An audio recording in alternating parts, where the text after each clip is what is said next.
Good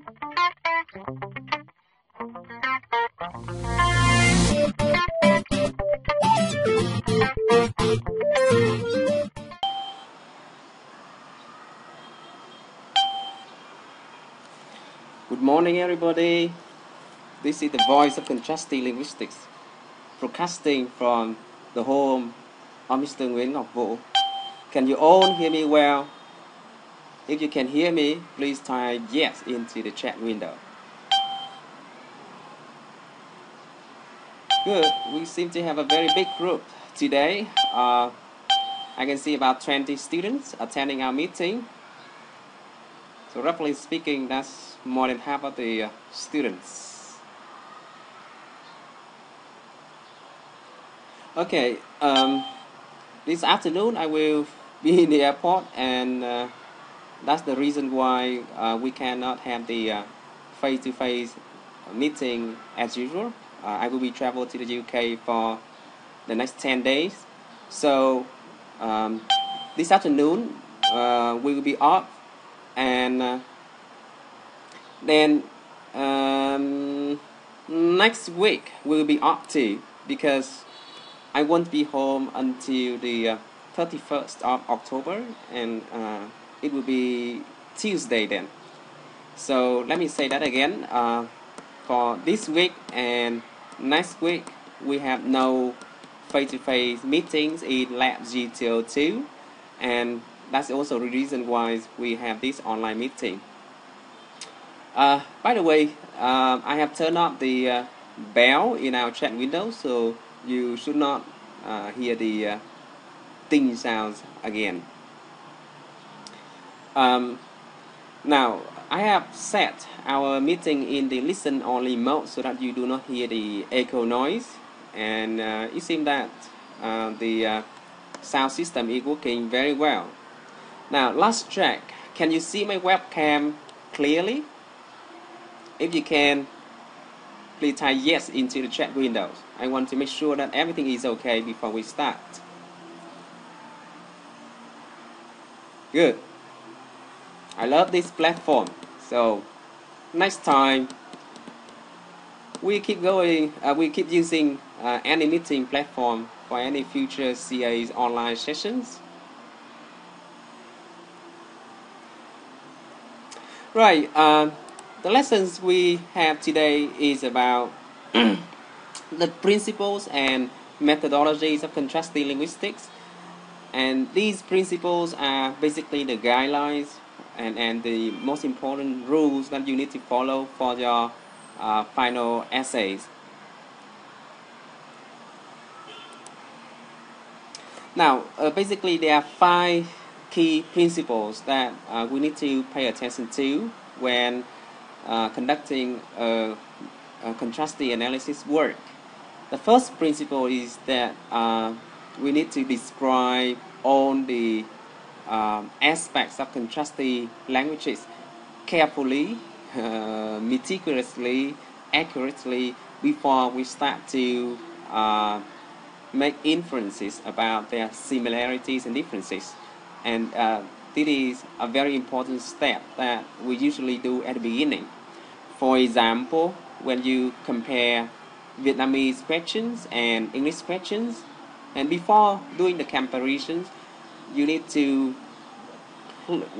clearly and carefully describe the features of questions in English, the features of questions in Vietnamese, and any important points that you see relevant and important for the analysis later.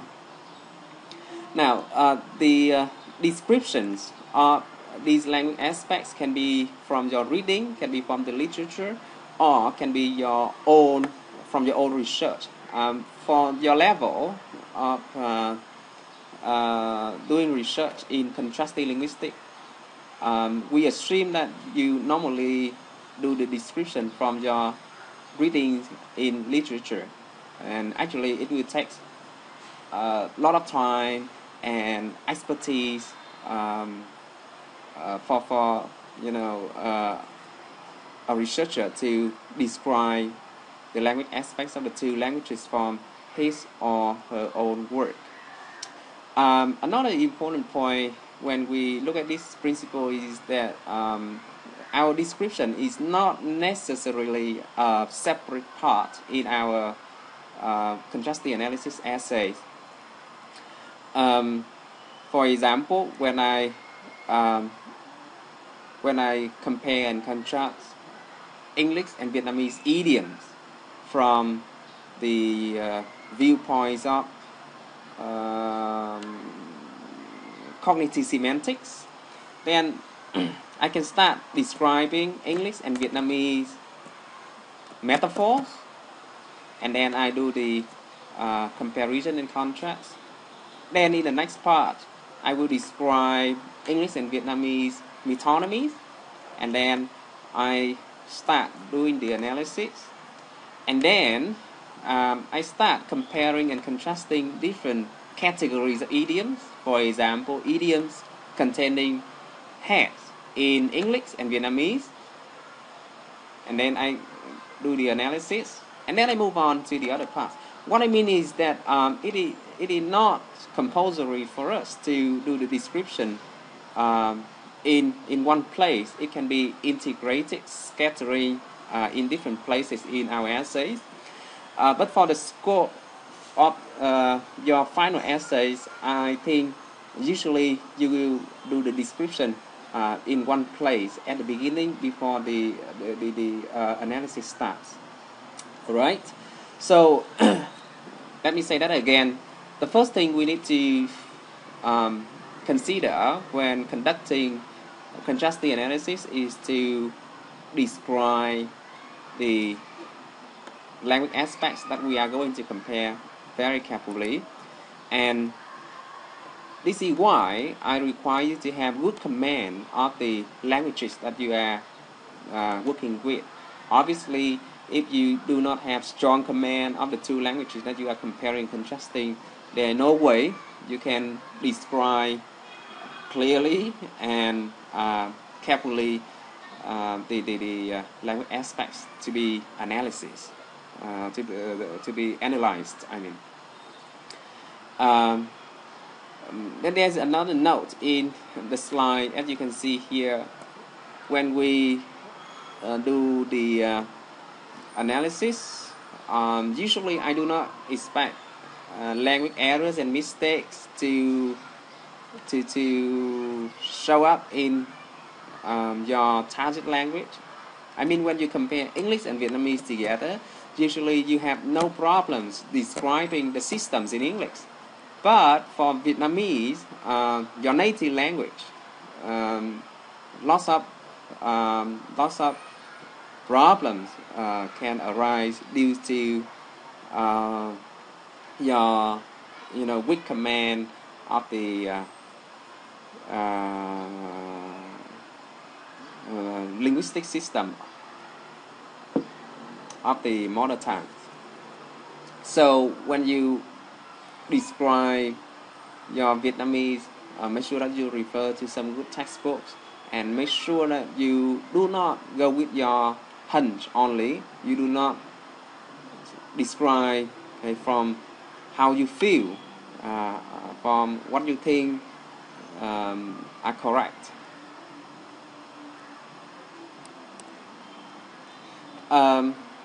The next principles for us to think about is that our analysis needs to be within a holistic view. By holistic, I mean we need to look at the big pictures when we do the analysis. For example, when we compare I in English and tôi in Vietnamese, we can miss out lots of important things in the analysis if we merely focus on the first personal pronouns.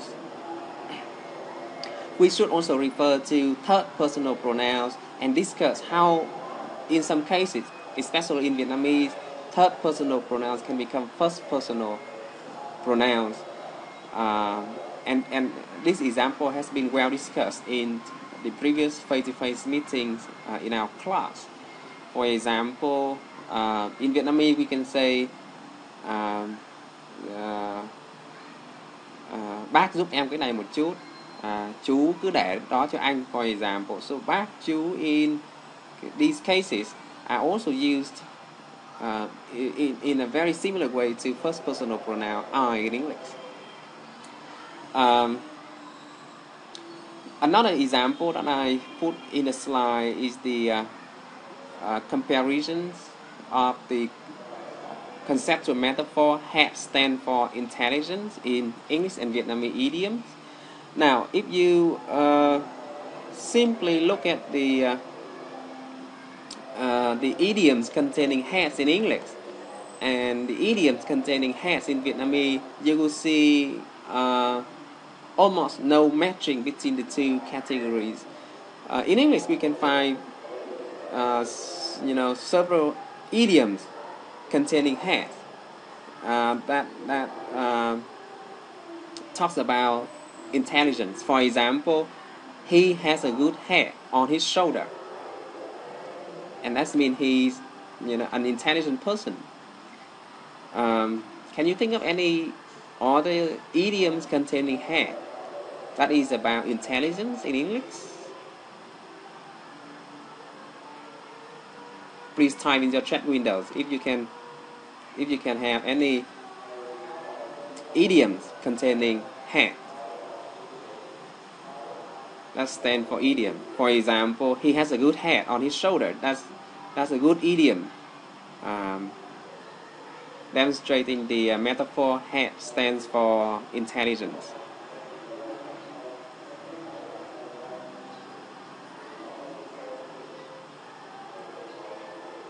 Can you think of any others?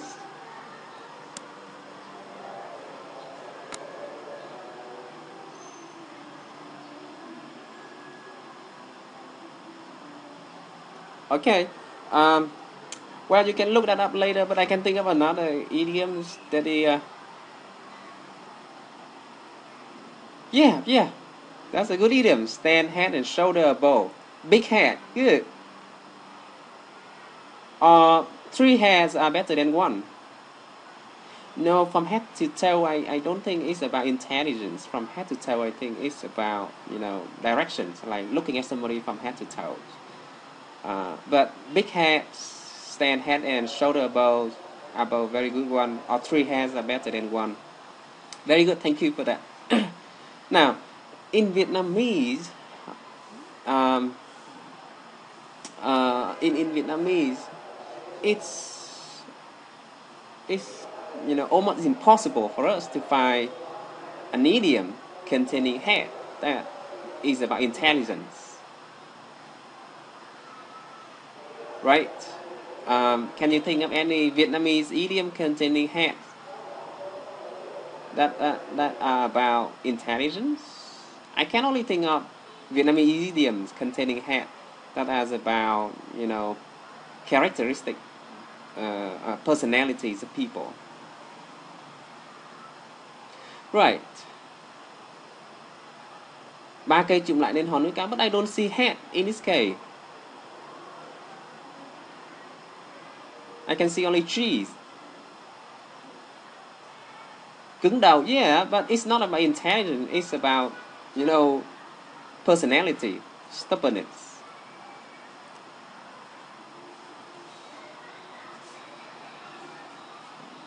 Cái đầu sáng, do you think is traditional Vietnamese idiom? Yeah, I don't think that's an idiom. Gương mặt sáng is not about the head, it's about the face. Yeah, I don't think we say cái đầu sáng in Vietnamese, especially in our traditional language, as a kind of idiom. Okay, so that's the point. If we try to compare, đầu đất is a very good one, but I still think it's a modern, it's a modern, expressions that recently come into our language. Traditionally, people do not say đầu đất to refer to, a foolish or stupid person.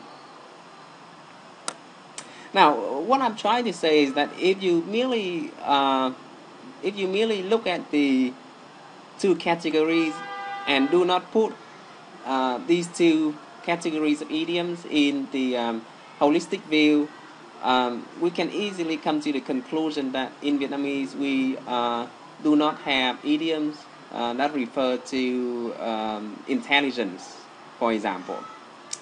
Actually, in our language, we use other body parts to refer to in intelligence.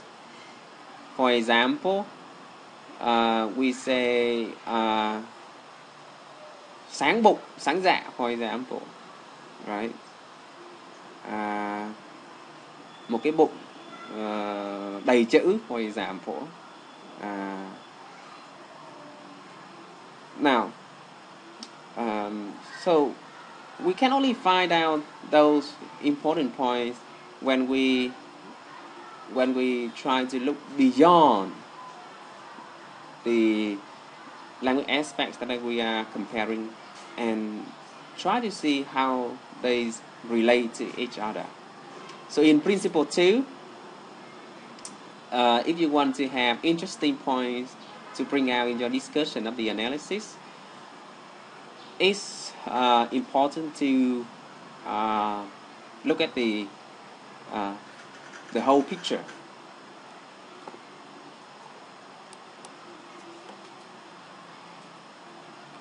Now,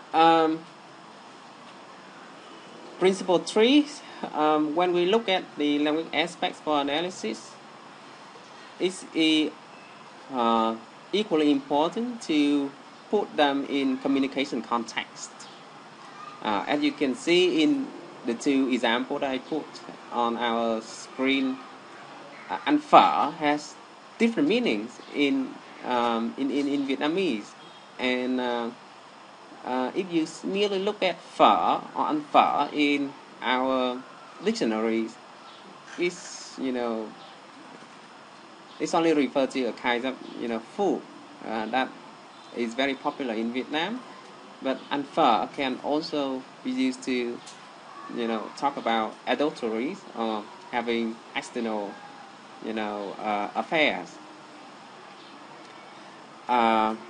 Similarly, bác in Vietnamese can be used not only to refer to the person who is older than our parents.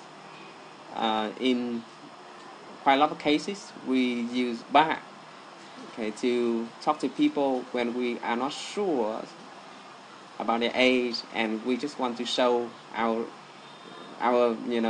informal respect. Well, I am aware that you may be older than me, and bác is a good pronoun to use in this case.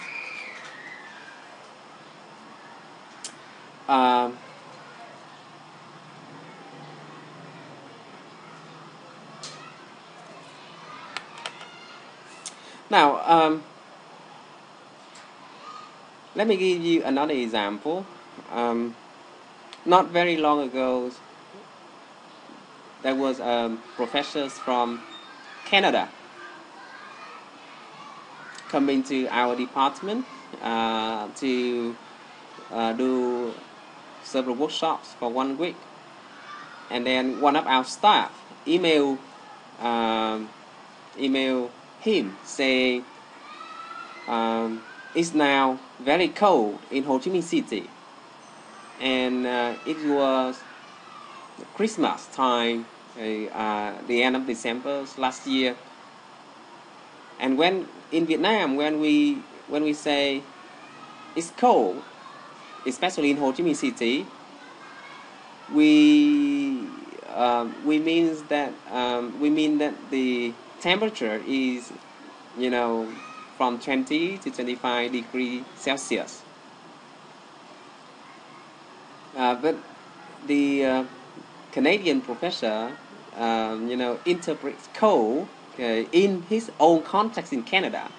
And you know what? When he come to Ho Chi Minh City, he was very unhappy because he had to bring a very big suitcase of all of his warm clothes, lots of warm clothes that he never wears. And he also complained that, well, actually, this weather is very hot for me.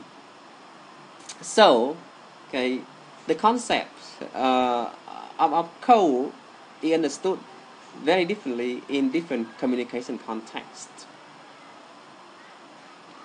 Another example is the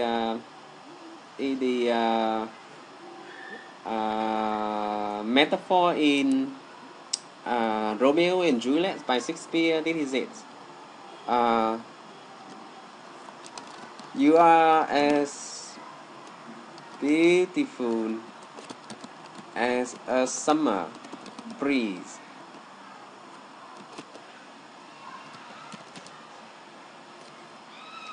Now, can you explain this metaphor for me? This is from Shakespeare. You are as beautiful as a summer breeze. It can be quite confusing for Vietnamese students when they come to, read this.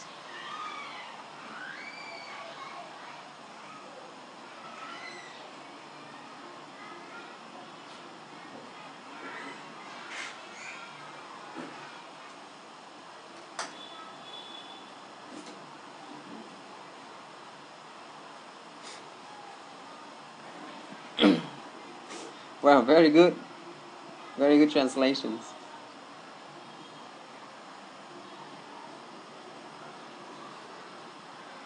Well, this is about communication in different contexts.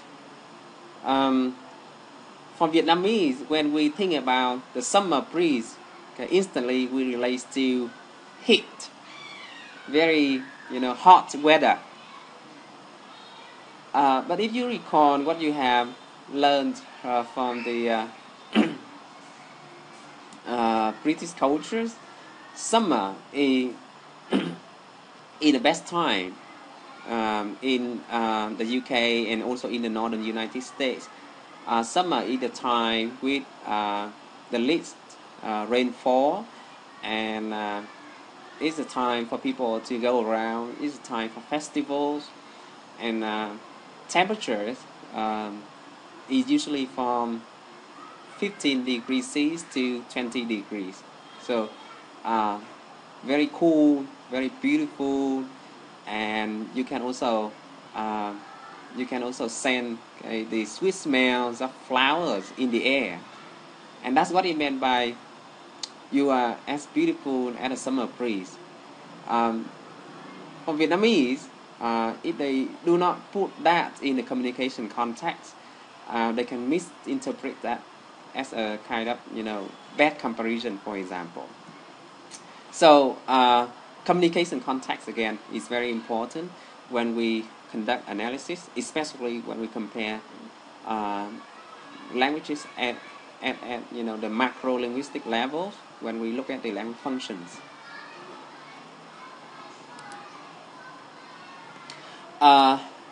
Next principles, we need to be consistent in the framework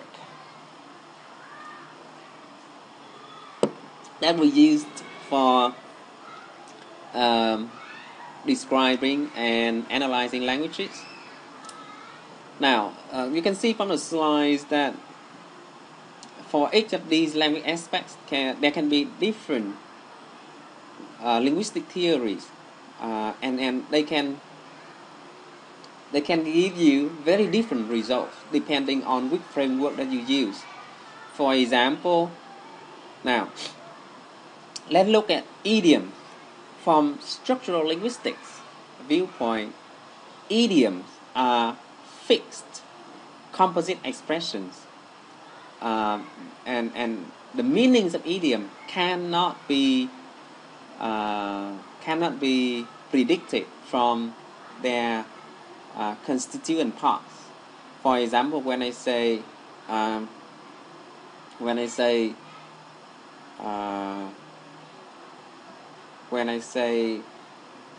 don't let grass grow under your feet, you cannot guess meaning from grass, from feet, from grow, for example. Or when I say the situation is looking up, you cannot guess meaning by putting the meaning of look. and putting the meaning of up together. And then that's the viewpoint of structural linguistics. However, cognitive linguistics claim that, we can guess, we can predict the meanings of idiom from their constituent parts. For example, when we say the situation is looking up, we are trying to associate our real experience of being higher, of being better, okay, to the context. And we only say the situation is looking up when we feel positive, when we feel happy about something. And this starts from our real world experience. When we are happy, we tend to look up, we tend to be higher, we tend to be,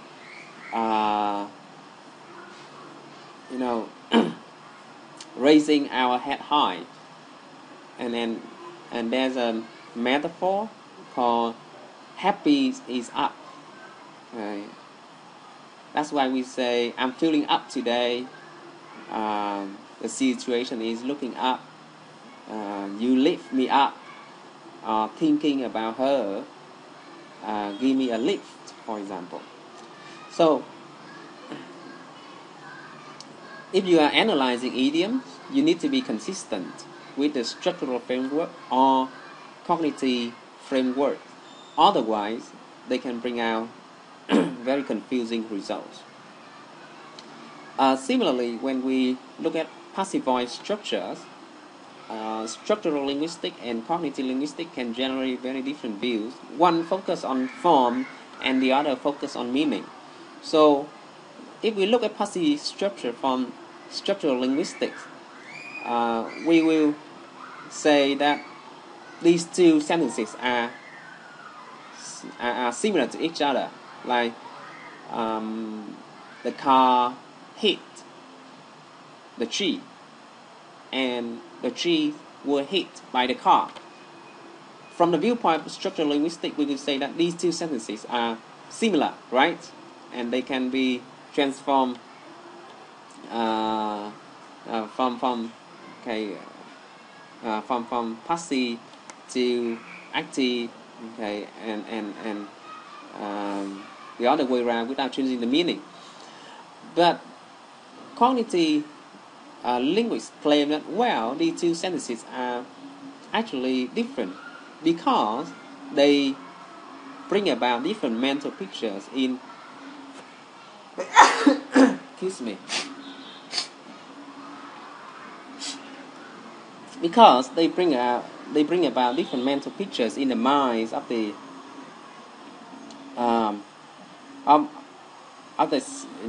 speaker and the hearers. When we say the car hit the trees, we have a mental picture in which the car is the focus, the profile, and the trees is the base. And when we say the trees were hit by the car, it's completely the other way around. This time, the tree is the focus of the mental picture, and the car is in the background. Okay, so this is another example to show that different linguistic framework or theories can lead to different conclusions in your analysis, and you need to be very careful about that. Now, the last example you can see on our screen is about definition of morphemes. According to Bloomfield, a morpheme is the smallest meaningful unit. And if we adopt these definitions and apply it to Vietnamese and Chinese, you will see that we will have no words in our languages, and instead we have lots of morphemes. For example, when we say máy bay chiến đấu, then máy is meaningful in itself, bay is meaningful in itself, chiến is meaningful in itself, đấu is meaningful in itself. So we have four different morphemes in this case, right? By the way, I have a quiz for you.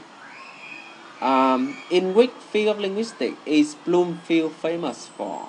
Can you type the answer into the chat windows? What is Bloomfield famous for? I have given you this quiz several times, and I hope you can answer it quickly.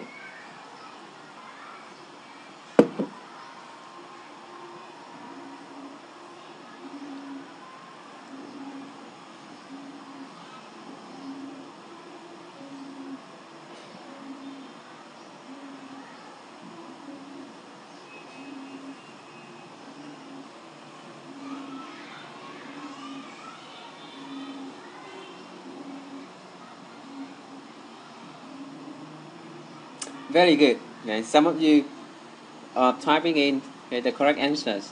Bloomfield is famous for descriptive linguistics, and he was very successful in applying the rules of descriptive linguistics to describe tribal languages in America and Australia. Good. You are all good students. Now, okay, from the viewpoint of Bloomfield, morpheme is the smallest meaningful unit, while body in the continent have a very different definitions. A morpheme is the smallest meaningful unit within a word, and morphemes are the results of splitting words. And if we adopt this definition, we will come to the conclusion that there are no morphemes in Vietnamese and in Chinese because we cannot split them apart. For example, when we say máy, we cannot split máy into smaller parts, and with bay we cannot split bay into smaller parts. So we do not have morphemes in our languages, in Vietnamese language and in Chinese language. I mean, and instead we have lots of words. All right, so let me say that again. The principle 4 is about consistencies when we apply the theoretical frameworks for analysis. Now, when we apply the linguistic theories or the framework for analysis, be careful of the Eurocentric views that we have discussed several times. By the way, what is the Vietnamese translation for Eurocentric views? Type that into the chat window for me.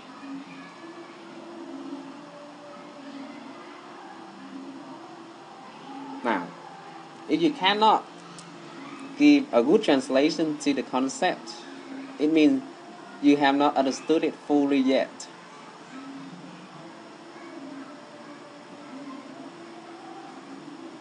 No, it's not khung tham chiếu châu Âu. You are thinking about the language test.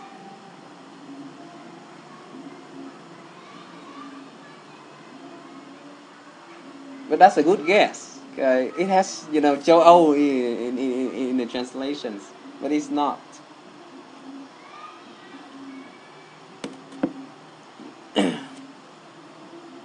No, it's not quan điểm tập trung. This means that you have not read the books by Professor Lê Quang Thiêm and Professor Bùi Mạnh Hùng very well. Now, any other guesses? Eurocentric views?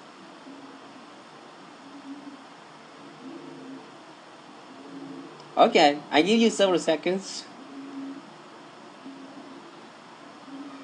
No, it's not Jonathan, but that's a good, very, very good guess. That's a very good guess.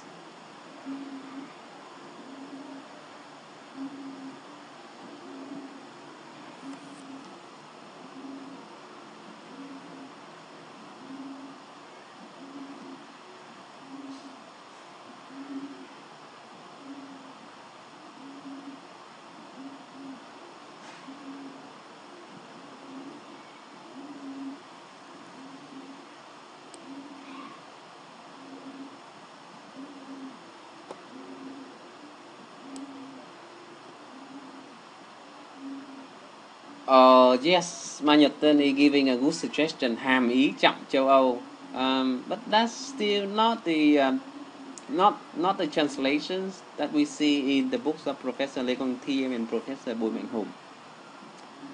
But okay, the meaning is good. Okay, the meaning is good. Then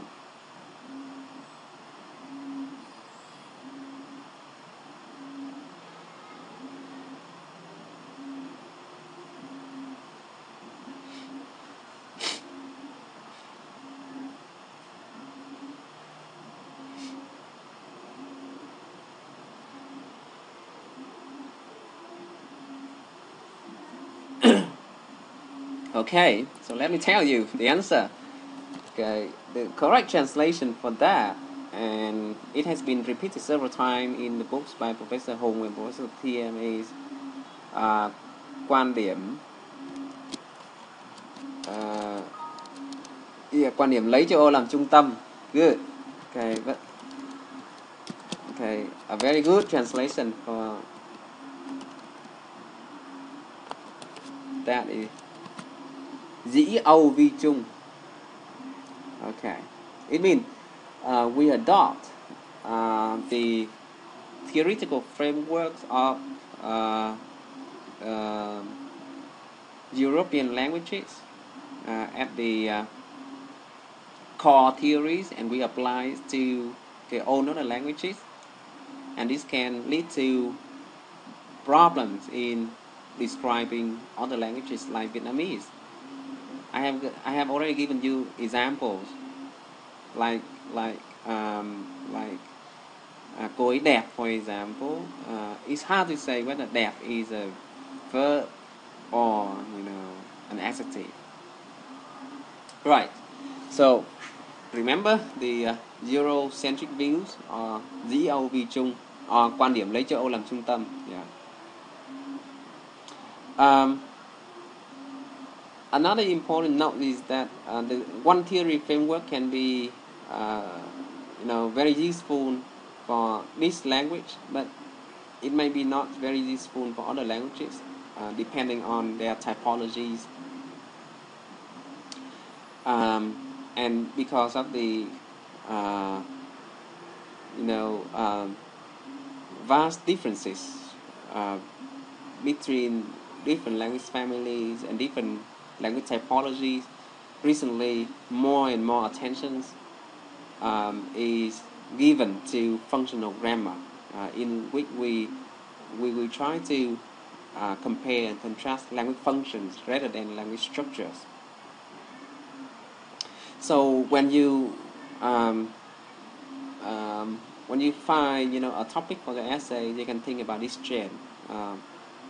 Try to go beyond the language structure, especially when we compare English and Vietnamese, and think about the language functions.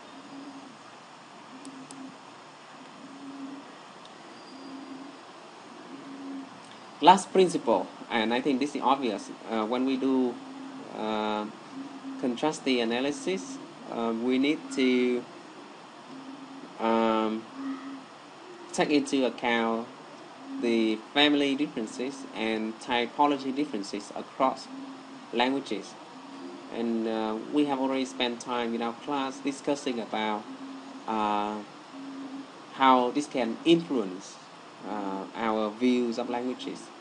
For example, in terms of language families, Vietnamese and Chinese are different, but in terms of typology, we are very close. Now, by the way, does anybody know which language family the Vietnamese belong to? Any ideas? Which language family the Vietnamese belong to? I remember giving you an exercise tracing the origin of Vietnamese language, Chinese language, and English language not very long ago. Oh, really? I have never told you to do that.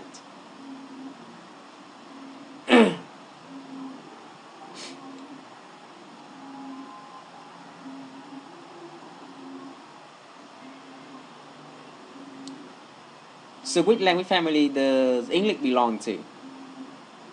No, it's not Mường Á.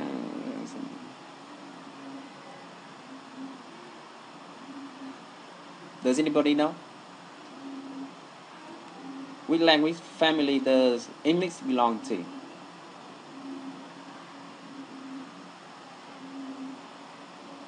Yeah, Austroasiatic language family. Okay, is our grandparents. Okay, not our parents.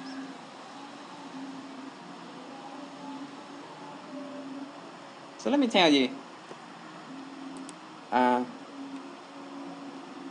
Vietnamese belong to a language family called Mông Khmer,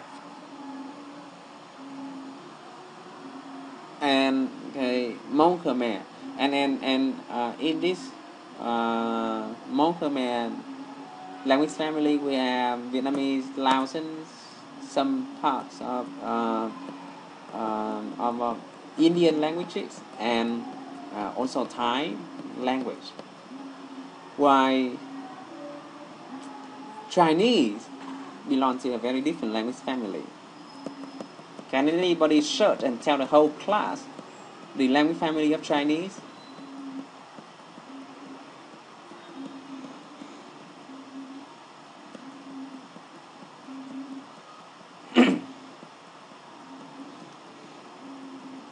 Any answers about the language family of Chinese?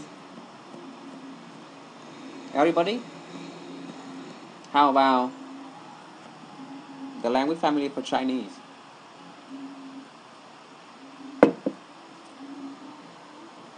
Yeah, thank you, Phương. Sino-Tibetan or Hán Tạng in Vietnamese. Very good, Sino-Tibetan. How do we know that we belong to very different families? It's because of the basic vocabulary that we use. In Vietnamese, for basic vocabularies like concrete objects around us, trời, đất, nước,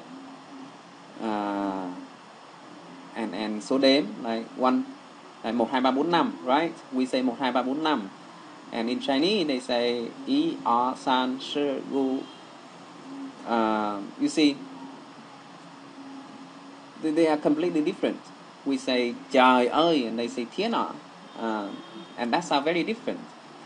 While in Laos, they have many words that have similar sounds to our language. Like we say nước and they say nát. We say ná, cung tên, ná, and they say paná. And that shows that very long ago the two languages were in one family. No, it's like this, paná. Okay, so those are the five principles of comparing and contrasting languages. Let me quickly review that. First principle, we need to describe the two languages carefully.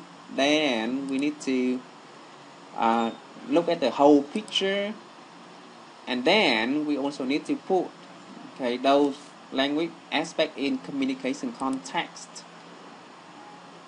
We also need to be consistent in using the theoretical frameworks. And lastly, it's very useful to take into account family relationship and typological relationships.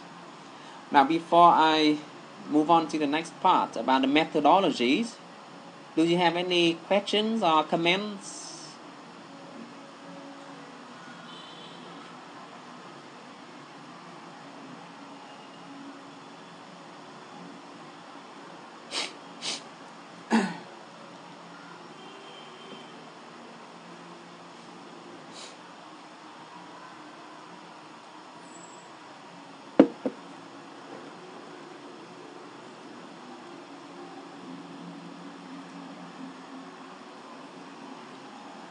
Okay, let's take a very short break, about 5 minutes break. Okay, I also need to go out and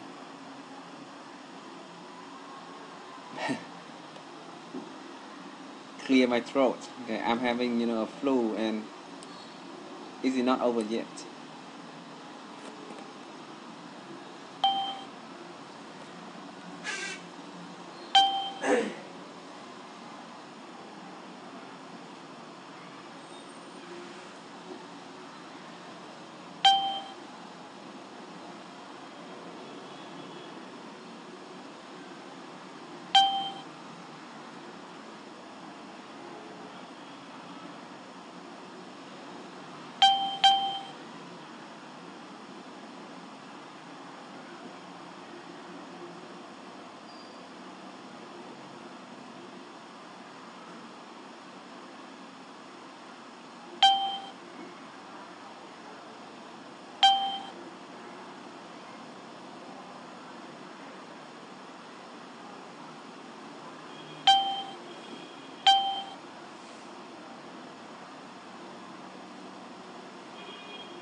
Okay, let's keep going. You hear the beep sounds because I have enabled the sound notification for the chat window. Now I will turn it off. Well, we will come back to your assignment in the learning system very soon, okay, when the presentation is finished.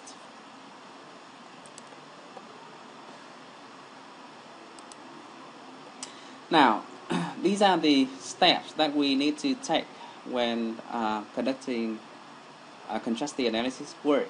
To be sure, the first step is to describe the two languages carefully, as we have already discussed in the principles. Now, the description must be within the same theory framework, and this is principle number 3 that we have already discussed. Usually, the universal framework will be better than the framework that we apply for specific languages. Why? Because universal frameworks are normally more widely accepted. In step number 2, after describing the two languages or several languages, we now start putting them together and do what we call juxtapositions. Juxtaposition means we just put things next to each other and thinking about their relationship, their connections. At this stage, there are no guidelines about what you should do when you put the two aspects that you have analyzed, that you have read very well together. You need to use your intuitions. I mean, you need to go with your hunch to decide what are the interesting points that you should bring out.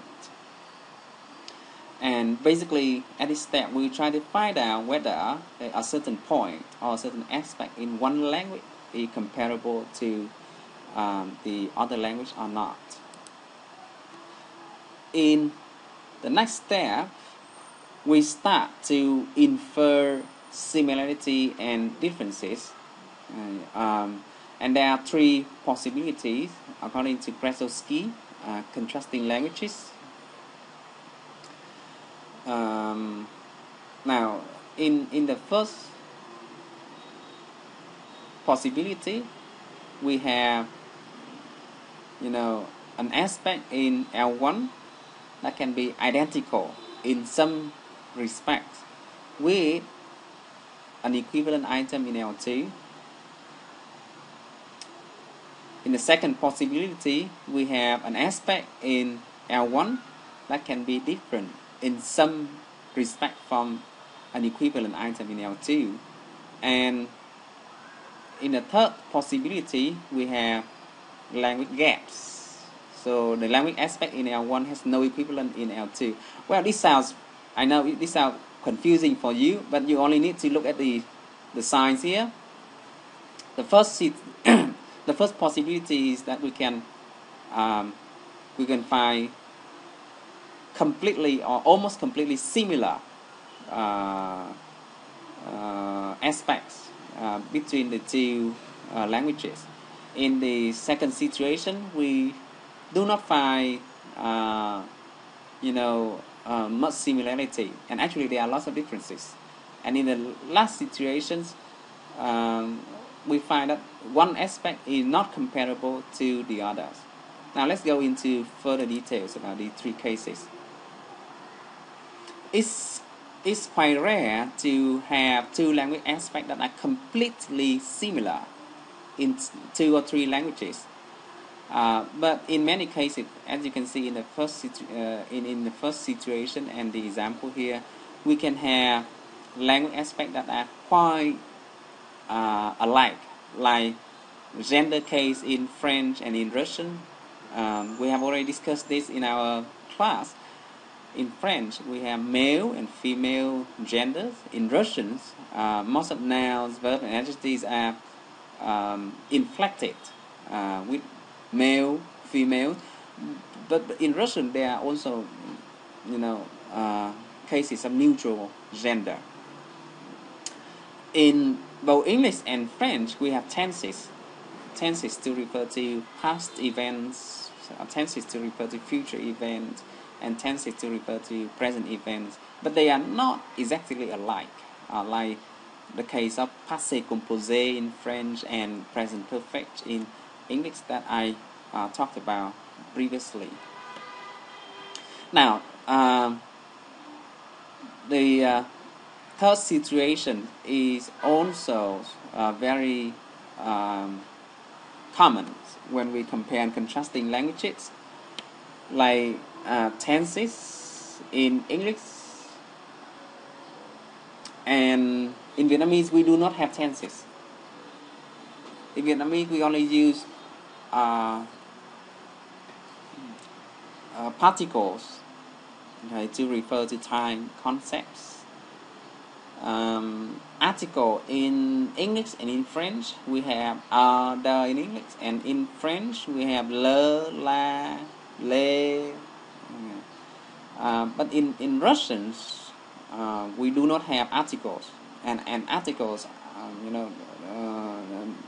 the meanings of articles are reflected in the suffixes. And also we can have a lot of sound gaps. I mean, sounds are phonetic units that exist in one language but do not exist in others. And I think you can bring out lots of examples, right? In English, we have ch that do not exist in Vietnamese, for example.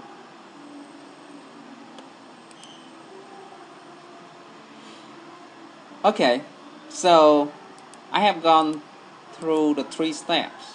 Step number 1, we describe the two languages. Step number 2, we put the two language aspects together and start comparing. And the last step is to infer similarity and differences. Any questions or comments before we move on? Are you still with me, everybody? Please type yes into the chat window if you are still with me. I'm trying to interact with you a little bit.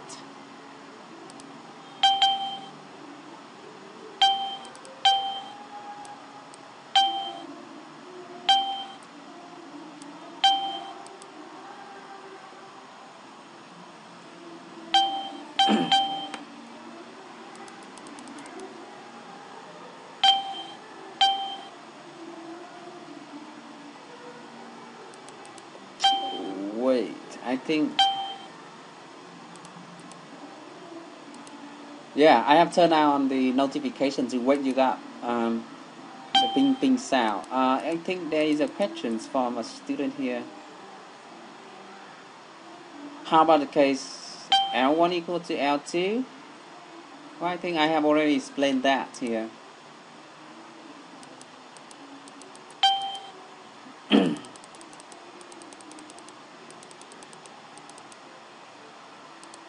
Okay. Now,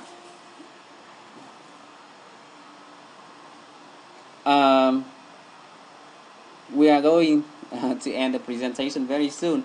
There are basically two approaches to conduct a contrastive analysis essays.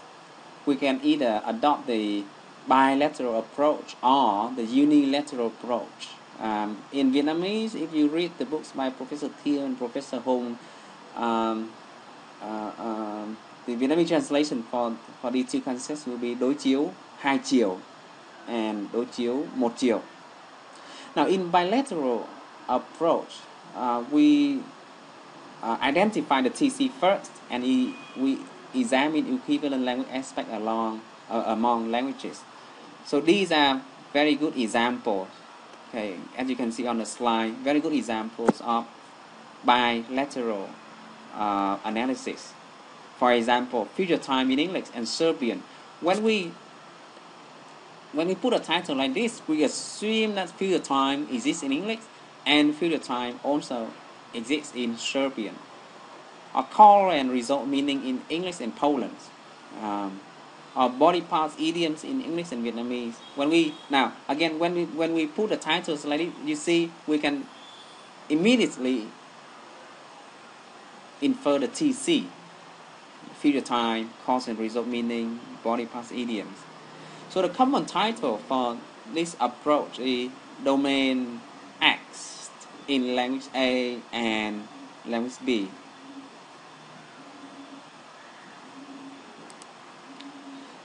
With the bilateral approach, you can start from either language, from any language. For example, when you compare idioms in English and in Vietnamese, you can start with English idiom or you can start with Vietnamese idioms. And this kind of bilateral approach is quite popular in typological studies. When we compare the different language typologies together. In applied linguistics, the bilateral approach is also used in compiling theme-based bilingual dictionaries. Now, the unilateral approach, on the other hand, is a little bit different. We study a language aspect in one language and the corresponding means in another. Basically, it means that language aspect does not exist in the other language. And how we choose the start language and the target language very much depends on our purpose and our practical tasks. It's not about the language structure. The common title for unilateral approach will be domain X in language A and its corresponding means in language B. So it could be like this: pragmatic use of where in English and corresponding means in Poland.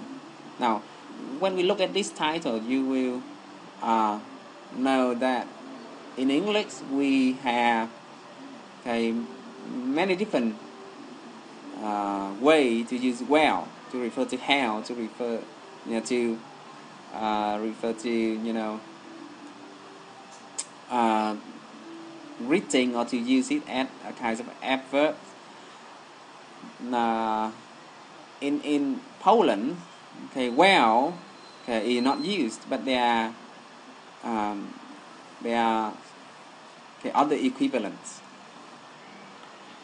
And similarly, when we put a title of our analysis like câu hỏi đuôi trong tiếng Anh và những cấu trúc tương đương trong tiếng Việt, we assume that we have question tags in English, but question tags are not used in Vietnamese as often. Okay, so to make things short, we have two approaches to contrastive analysis: bilateral approach and unilateral approach. When you look at the sample CASA posted in our resource center, you can see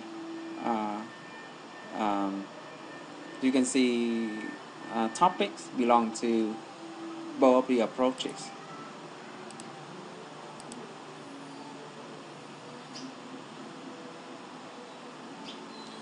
Now, one last note I want to draw your attention to is that in the unilateral approach, the TC is normally identified after describing, okay, the relevant aspects in the start language. When you compare this with the bilateral approach, the TC is obvious right at the beginning. So, okay, this can be, a big difference. Let me say that again. With the bilateral approach, the TC can be obvious, clear right from the beginning, while with the unilateral approach, you may need to adjust the TC, or you may need to discuss the TC again later after conducting the analysis. In applied linguistics, the bilateral approach is useful for compiling bilingual dictionaries, and is also popular in language teaching, in translation, and according to Physiac, the bilateral approach is common for theoretical linguistics when we try to study languages, while the unilateral approach is popular for applied linguistics. For example, when we compare English and Vietnamese, very often we will come to unilateral approach because of the huge differences between these two languages. But okay, English and Vietnamese comparison and contrast are very useful for language teaching, for practical purposes. I mean, language teaching, translations. Okay, so that's it. That's the end of my presentation. Basically, we have discussed the 5 principles of contrastive analysis. We have gone through the 3 steps in analysis, and we have covered 2 basic approaches. So 5, 3, 2. Okay.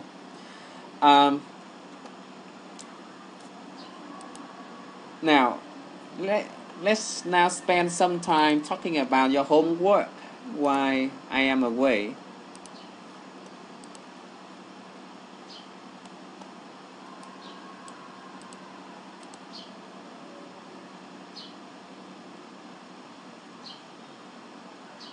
Now, everybody, do you have problems accessing our websites from using Firefox and Google Chrome?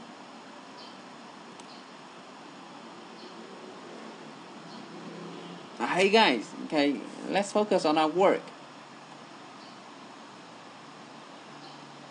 Do you have any problems? Okay, yeah, warning from Google search engine.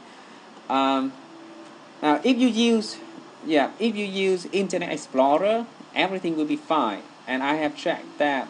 I think it's because we have some links in our websites that point to other websites that may not be safe.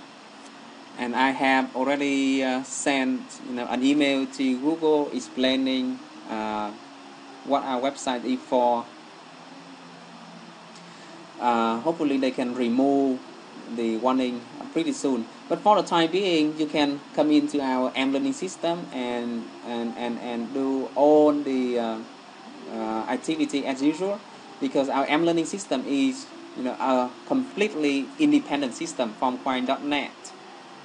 It just shares the domain names, and for all the other contents and for all the other technology platform, it's different and it is safe. So if you have difficulties logging in our system with Firefox or Google Chrome, use Internet Explorer and it will be okay. Now I have uploaded the notes for topic 5. So when I am away, I want you to look at topic number 5 in our learning system and read the two sample analysis, a contrastive analysis of the use of determiner between Malay language and English, and word formation in English and Vietnamese. Okay, can you see those two? Can you see those two essays in our learning system? Topic number 5.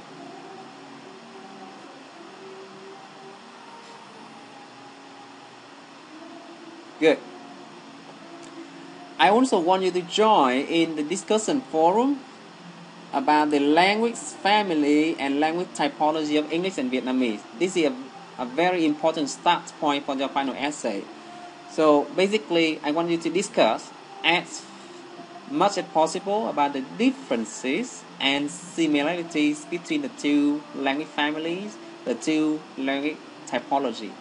Later, when you write your essay, you can use the points that are raised in this discussion forum. And also remember that our midterm score will be given to your discussion in this forum.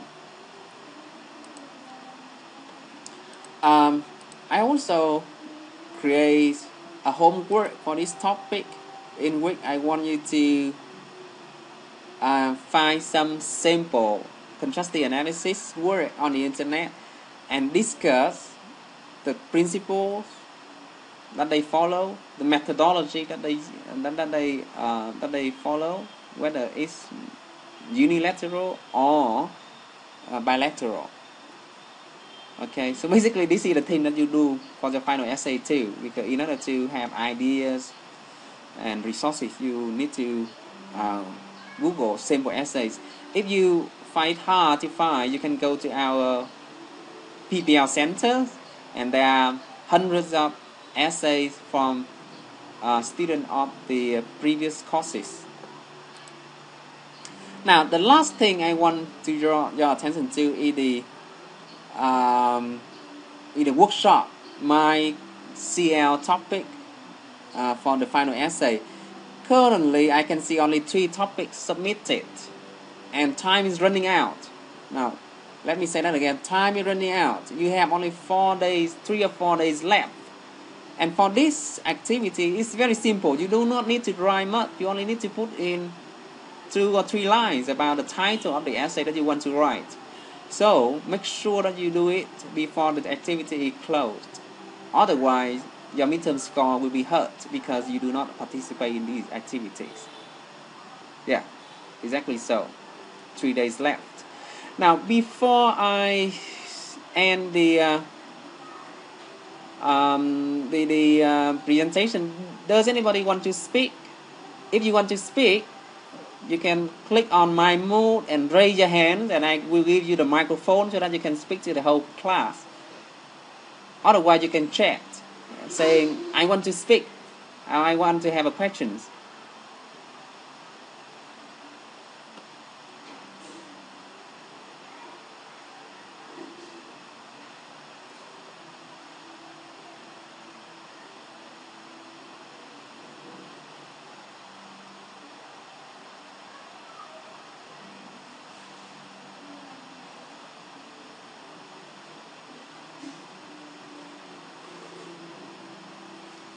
Now, does anybody have any questions before I close this online session today?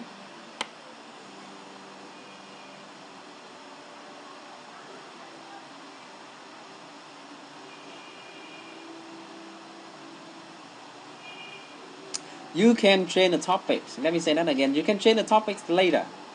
So, with this activity, I only want you to start thinking about what you are going to do.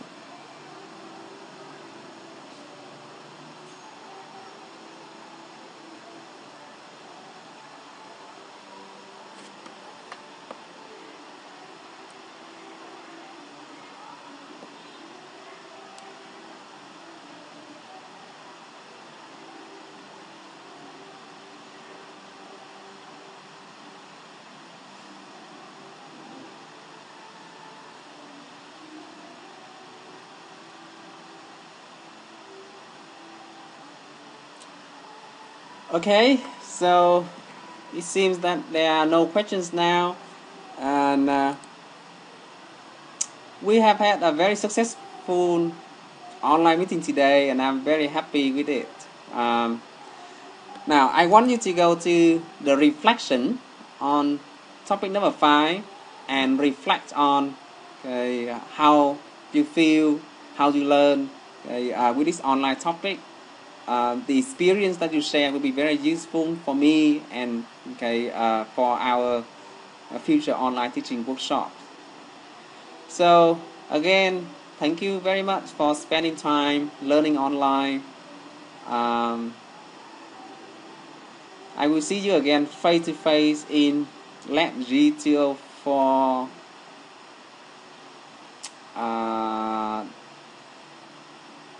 the week after next. Yeah, next 2 weeks. Okay. Goodbye.